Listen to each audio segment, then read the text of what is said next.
સુરત એસીબીનો સપાટો, વધુ 3 લાંચી અધિકારીઓને ઝડપી પાડ્યા।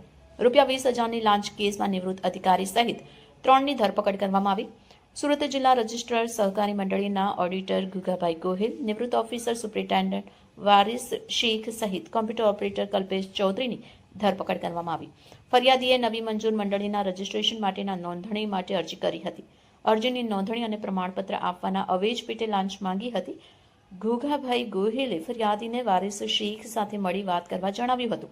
વારિસ શેખ સાથે વાતચીત કરી 25,000ની લાંચની માંગણી કરી હતી। રકઝકના અંતે 20,000માં સમાધાન થયું હતું, જે રકમ ઓફિસના આઉટસોર્સ કોમ્પ્યુટર ઓપરેટર કલ્પેશ ચૌધરીને આપવા જણાવ્યું હતું।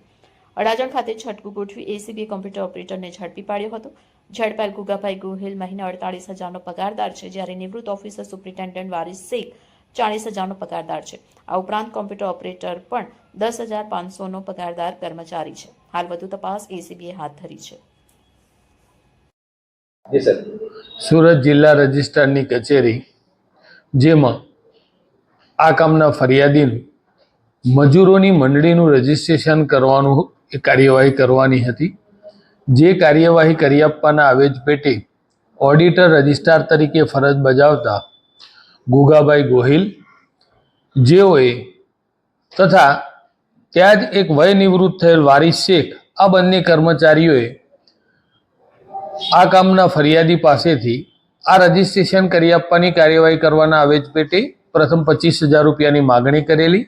રકઝકના અંતે 20,000 રૂપિયા એ નક્કી થયેલા, જે લાંચના પૈસા લેવા માટે કોમ્પ્યુટર ઓપરેટર તરીકે ફરજ બજાવતા કલ્પેશ ચૌધરીને તેઓએ મોકલી આપેલો। એ 20,000 રૂપિયાની લાંચ લેતા આ રેડ હેન્ડ પકડાયેલા બાદ વારિસ શેખ તથા ગુગાભાઈ ગોહિલ આ બંનેની અટકાયત કરવામાં આવી છે। આમ કુલ ત્રણેયની અટકાયત કરી અને આગળની કાર્યવાહી હાથ ધરેલી છે।